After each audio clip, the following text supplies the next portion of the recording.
नेपाल में भारी बारिश के बाद बिहार में बाढ़ से हालात बेहाल। दरभंगा में बाढ़ से बिगड़े हालात, कमर तक पानी में डूबकर स्कूल जाते दिखाई दिए टीचर। बिहार के दरभंगा में कोसी नदी का तटबंध टूटने से हड़कंप मच गया। बाढ़ के पानी से तबाही की आशंका। नेपाल में बाढ़ की वजह से बिहार के 13 जिलों में हाई अलर्ट। बिहार के भी कई जिलों में भारी बारिश की आशंका। बाढ़ की वजह से एसडीआरएफ एनडीआरएफ तैनात। नेपाल से लगातार बरसात का पानी आने की वजह से बिहार के सुपौल में आई बाढ़। शहर से लेकर गांव तक निचले इलाके डूबे। कोसी बैराज से 6 लाख क्यूसेक पानी छोड़े जाने के बाद बिहार के सहरसा में कई गांव बने टापू। बाढ़ से बेहाल होने के बाद कई गांव वालों ने पलायन तक किया। बिहार के मुजफ्फरपुर में बागमती नदी का कहर, कई गांव में घुसा बाढ़ का पानी। लोगों ने छतों पर पनाह ली। बिहार के बेतिया में भारी बारिश से हालात बिगड़ गए। बाढ़ का पानी शहर में घुसने से तबाही का मंजर।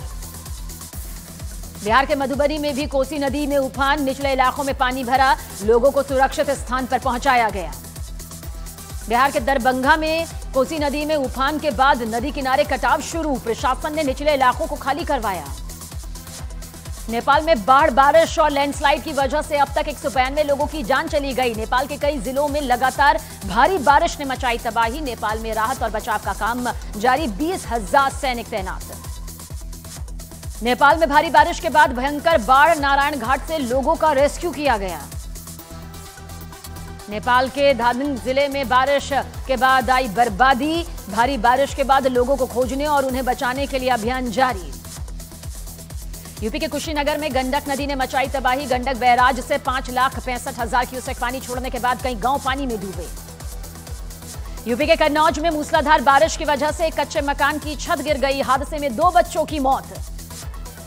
यूपी के सिद्धार्थनगर में लगातार हो रही भारी बारिश की वजह से बाढ़ जैसे हालात। जिले में खतरे के निशान से ऊपर बह रही हैं 3 नदियां। गुजरात के जूनागढ़ में सोनरख नदी का रौद्र रूप। तेज बारिश के बाद कारामंडल ब्रिज पानी में डूबा। पंजाब के लुधियाना में वर्धमान ग्रुप के चेयरमैन से 7 करोड़ रुपए की ठगी के मामले में 2 आरोपी धर दबोचे गए। वीडियो में सुप्रीम कोर्ट का फर्जी आदेश दिखाकर हुई ठगी। 5.25 करोड़ रुपए बरामद किए गए।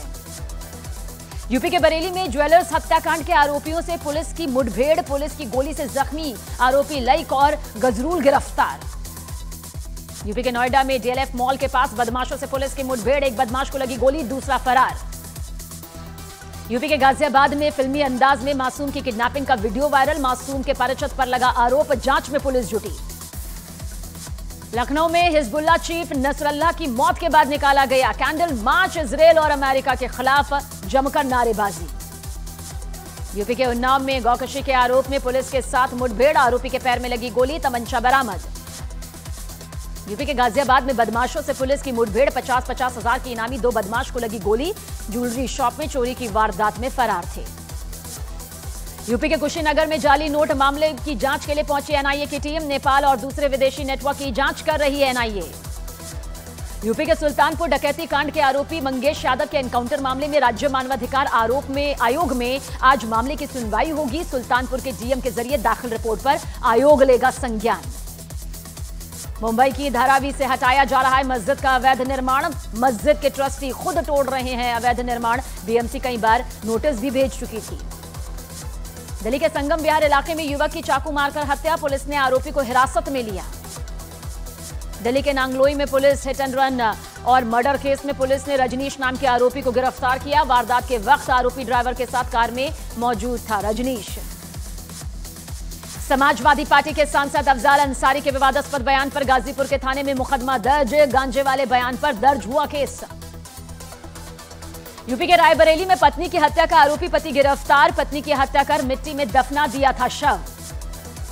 यूपी के अंबेडकर नगर में शादी का झांसा देकर युवती के साथ रेप करने और वीडियो बनाकर ब्लैकमेल करने का आरोप। पुलिस ने 2 आरोपियों को गिरफ्तार किया। गुजरात के वडोदरा में सड़क पर बने गड्ढे में 20 सेकंड में 4 लोग गिरे। प्रशासन ने गड्ढा खोदकर नहीं लगाया था बैरिकेड।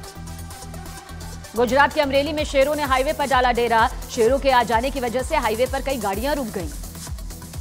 यूपी के फिरोजाबाद में सरकारी अस्पताल के लिफ्ट में 2 घंटे तक फंसा रहा शख्स। कड़ी मशक्कत के बाद युवक को निकाला गया। मध्य प्रदेश के बागेश्वर में तमंचे से फायरिंग का वीडियो वायरल। आरोपी की तलाश में पुलिस तेजी से जुटी। यूपी के चित्रकूट में करंट लगने से 2 सगे भाइयों की मौत। जानवरों से रखवाली के लिए खेत में लगाए गए करंट की चपेट में खुद ही आ गए दोनों भाई।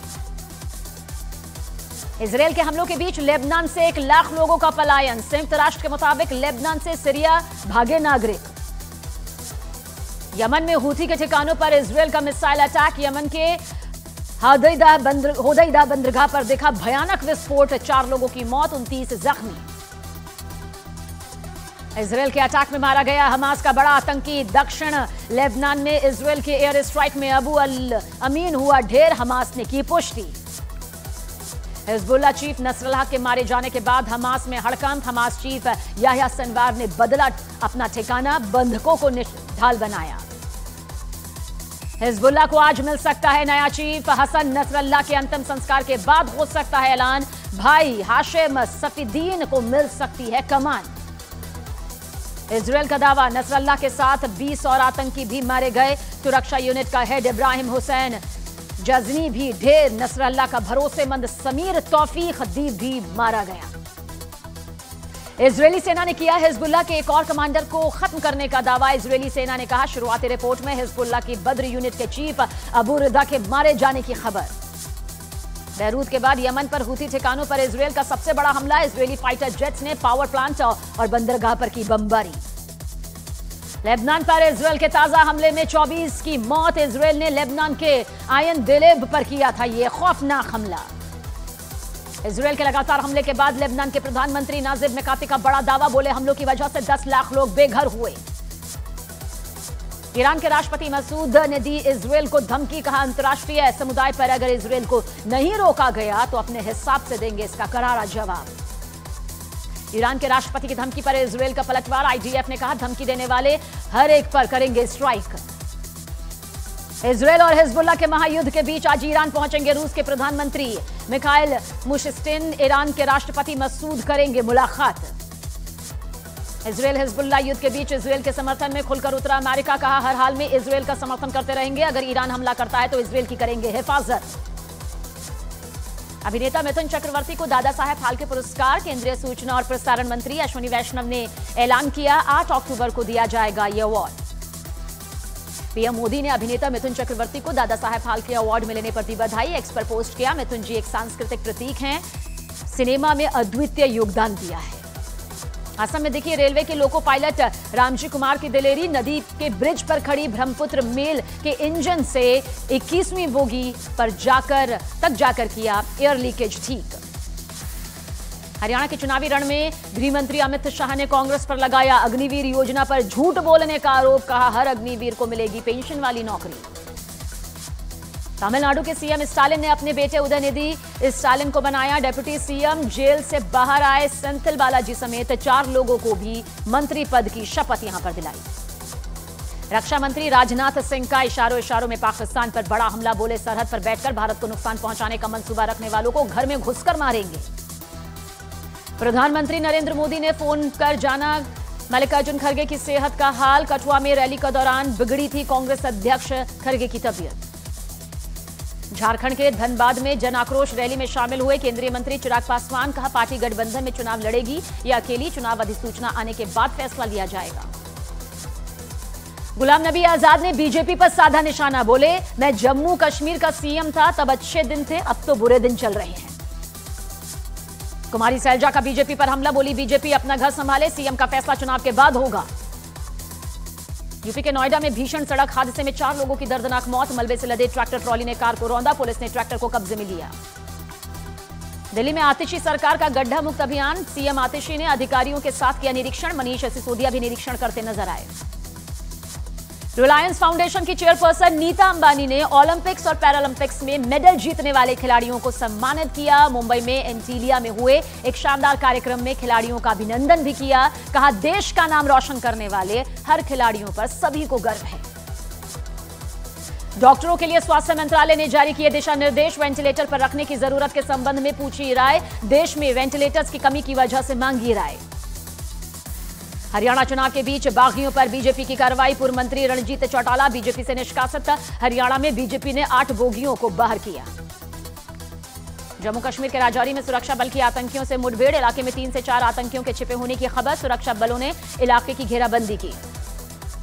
बीजेपी के पूर्व विधायक संगीत सोम का ऑडियो वायरल, अफसर को धमकी देते सुनाई दिए संगीत सोम ने ऑडियो में अपनी आवाज की बात मानी। बिहार के मुजफ्फरपुर में स्थानीय पार्षद के पति पर जानलेवा हमला, चुनावी रंजिश में धारदार हथियार से कई जगह काटा, पुलिस ने एक आरोपी को गिरफ्तार भी किया। मध्य प्रदेश के रतलाम में 6 साल की मासूम के साथ छेड़खानी, पुलिस ने आरोपी नाबालिग को हिरासत में लिया। छत्तीसगढ़ के बीजापुर से विस्फोटक के साथ 3 माओवादी गिरफ्तार, डीआरजी और थाना गंगालूर की संयुक्त कार्रवाई। यूपी के मुरादाबाद में युवती से छेड़खानी के मामले में मौलाना की पंचायत में चप्पलों से पिटाई, भूत भगाने के बहाने युवती से छेड़खानी को अंजाम दिया था। मध्य प्रदेश के मऊगंज में नई गढ़ी किला मंदिर में 32 लाख से ज्यादा की चोरी, सोने चांदी के मुकुट और खंभों में लगाई चांदी की परत भी ले उड़े चोर, पुलिस तलाश में जुटी। यूपी की लखनऊ पुलिस ने नकली नोट की तस्करी करने वाले आरोपी को दबोचा, आरोपी के पास से नकली नोट जब्त किए गए। छत्तीसगढ़ के बिलासपुर में महिला डॉक्टर से 62 लाख रुपए की ठगी का मामला सामने आया, ठग ने खुद को सीबीआई अधिकारी बताकर ठगी की। यूपी के बुलंदशहर में मामूली विवाद पर 2 पक्षों में मारपीट, सोशल मीडिया पर वायरल हो रहा है मारपीट का सीसीटीवी फुटेज। बिहार के गया में 52 लाख से ज्यादा कैश के साथ युवक गिरफ्तार, आरपीएफ की टीम ने स्टेशन परिसर में से दबोचा। गुजरात के अहमदाबाद में खुद को पुलिस वाला बताकर परिवार के साथ मारपीट, सीसीटीवी में कैद हुई वारदात, पुलिस जांच में जुटी। यूपी के बहराइच में आतंक का पर्याय बना तेंदुआ, वन विभाग के पिंजरे में हुआ कैद, कल ही किसान की ली थी जान। बांग्लादेश के खिलाफ कानपुर टेस्ट के चौथे दिन भारतीय गेंदबाजों ने किया कमाल, बांग्लादेश की पहली पारी को 233 पर ही सिमट दिया। बांग्लादेश के खिलाफ कानपुर टेस्ट में रविंद्र जाडेजा ने पूरे किए 300 विकेट, 74वें टेस्ट मैच में रविंद्र जाडेजा ने कारनामा कर दिखाया।